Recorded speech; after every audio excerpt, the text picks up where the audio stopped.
How to install an Xfinity Doorbell camera.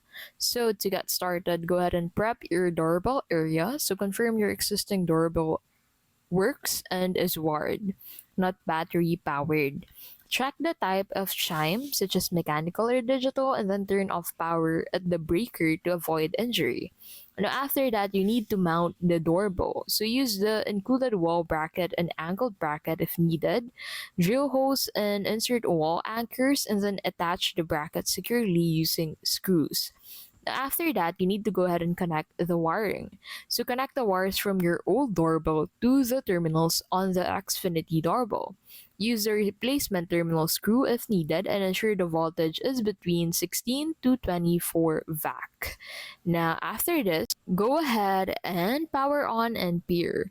Restore power at the breaker, open the Xfinity app and follow the prompts to pair your doorbell camera, and then adjust camera angle and settings through the application. And that is how you can basically install an Xfinity doorbell camera.